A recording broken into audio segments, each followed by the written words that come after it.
გუშინ დავდე ვიდეო, რას აზიანებს შაქარი. ხო და საკმაოდ ისეთი გამოხმაურება მოყვა, რომ ჩვენი წინაპრები ხო ჭამდნენ შაქარს, ისინი 100 წელს ცოცხლობდნენ და ასე შემდეგ და ასე შემდეგ. ანუ ეს სტანდარტული ეს ჩემი აზრით ერთ-ერთი ყველაზე არაკომპეტენტური და არასწორი და უაზრო ის არის გაგვია ეს გაფორმება ჩვენი წინაპრები და ჩვენმა წინაპრებმა როცა ჩვენმა წინაპრებმა თქვენსო თაფლი კაია. ამიტომ ეს არის ძალიან არასწორი მითქმა.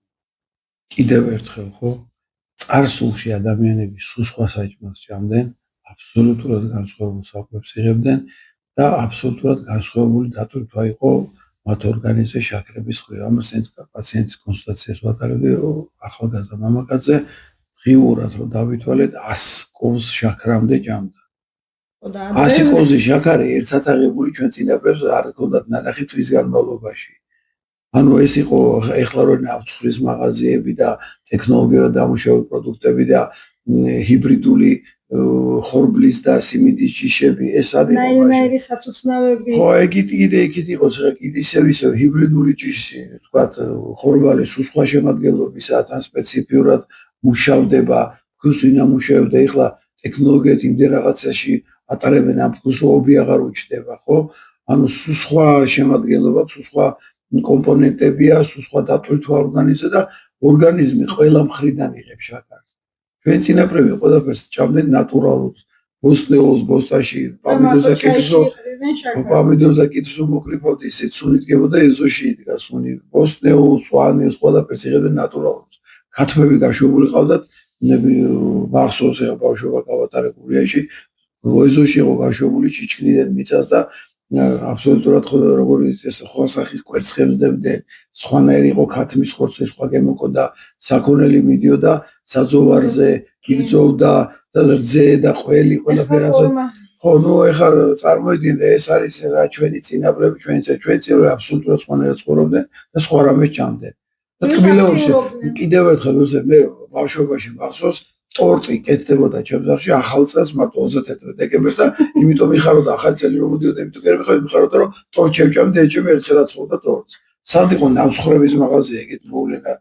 ერთ-ერთი მაღაზიებში იყიდებოდა თაფლაკვერა, პრიანიკი და თუ ეხა გაგვიმართლებდა და ჩემშორის ფული ეყობოდა, ჩემს წელზე ერთხელ დათუნია იყო მიშკან ასევერე ერქვა, დათუნია და ყარაყუმიც იყო კიდე რაღაც ხო.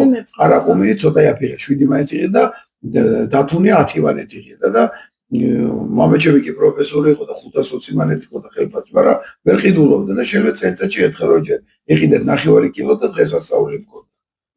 ეს იყო მთელი თბილეული და არჩენს ყველაფერს ნატურალურს ჭამდა. ეხლა რომ რასაც ჭამე ბავშვები კონსულტაციაზე მოდიან და ვეკითხები ხოლმე რა რომ აი როგორ არის თქვენი კვების რეჟიმი და თქვა დილა სახლიდან გასვლა ვერასწრებენ ჭამას, მიდიან და იწყებენ სკოლაში ჭამას. და აი ბუფეტში რას ყიდო და ჩამონათვალი ისა რო ქვია ფუნთუშა, ანუ ბულკი, კორჟიკი, ორეო, ისა რა ქვია. არა, კრუასანი, შოკოლადიანი თუ არ არის და მაშინ პავიდულიანი პური და რა ვიცი რომელი ერთი გითხრათ. ანუ წარმოიდგინე რომ ყველა ბავშვი სკოლაში იმაში ხო იკვებება რაღაც ბაღში როგორც ის ცოტა სხვანაირად იკვებება ღმერთის წყალობით. მაგრამ სკოლაში ბავშვები არიან შემჯდარი ამ ფუნთუ შეულობაში და დღეში იღებენ რა ვიცი 40-50 კოვს შაქარს და ნორმალი 2 კოვზი შაქარი.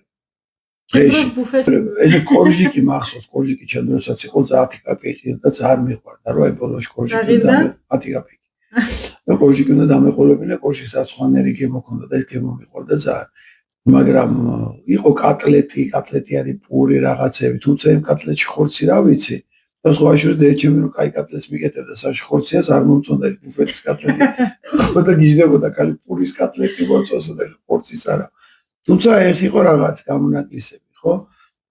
ხო, კვება შეიცვალა და რამოდენიმეს დაუწერე კომენტარი, მაგრამ ახლა ყველაზე მიწერა და მეზარა.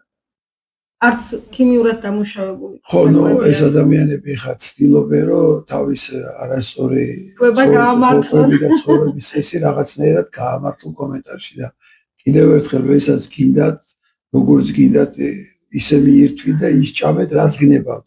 თავი მომენტია რომ მე რო ისევ პრობლემა გაგიშდებათ, ისე მოგიწევთ ჩვენთან ჯამში მაინც ბოლო ისე როგორ ქვია ქართულ პასატკაო ხო ჟარგონზე ვიტყვი ბურო პასატკა ჩვენთან ხვდებიან ესენი ყველა რომევლიან ყველაფერს ამას წინათ ყავდა ახალგაზრდა მამაკაცი იყო 40 წლამდე ასაკის და ჩამოთვალა ეგ ის სად იყო ნამყოფი თურქეთში იყო რამდენჯერმე ნამყოფი და ნუ რა ვიცი მოვლილი ქონდა რა ვიცი რომელი რა გითხრა და როგორ გითხრა და საერთო ჯამში ქონდა ძალიან მარტივი რა დღეში ჭამდა 47-დან 55 კოვზამდე შაქარს და რომ მოვიდა დაიწყო შაქარს საერთოდ არ ჭამობ შაქარი არ მიყვარსო და რომ დავითვალე და ვანახე ხო შოქში იყო ერთი 10 წუთი ვერ ლაპარაკობდა სხვათა შორის მე სადღაც წაკითხული მაქვს ბავშვობაში რომ სანამ ლერწმისგან შაქარს დაამზადებდნენ ანუ სანამ შაქარი შემოვიდოდა საზოგადოებაში კბილის კარიესი არ არსებობდა ესეთი ადამიანებს კარიესი არ უჩნდებოდა ძალიან იშვიათი იყო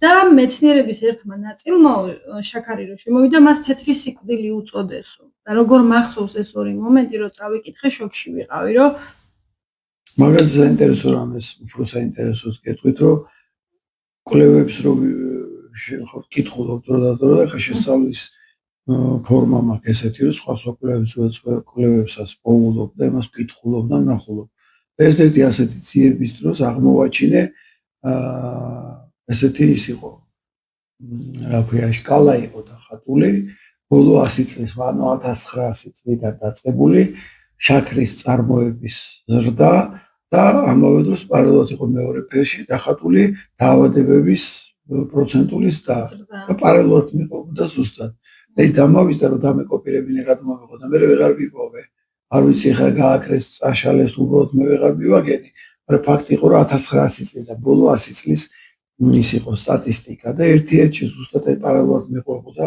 შაქრის წარმოების ზრდა და დაავადებების მატების ზრდა თუ კიდე რა თუნდა მაგას ბევრი ლაპარაკი ჩვენ ახალგაზრდობაში თბილისში იყო 5 აფთიაქი ხო აფთიაქში შეხვიდოთ და გაჩვილი არ იყო შეგიძლიათ ანუ კაი კი ბატონო მოსახლეობის რაოდენობა მოიმატა მაგრამ არა იმდენად რომ ყოველ ნაბიჯზე გვერდიგვერდ რამდენიმე სხვა ბრენდის აფთიაქია და რომელშიც არ შეხვდა ყველა რიგია კი და უფრო მეტიც ახლა იმ დღეს მე და ლადო ლაპარაკობდით რომ რომელ კლინიკაშიც არ უნდა მიხვიდე ყველა რიგია და ხალხი ჩაწერებით და დღეები ელოდებიან ანუ ისას ყველა ავათარი კი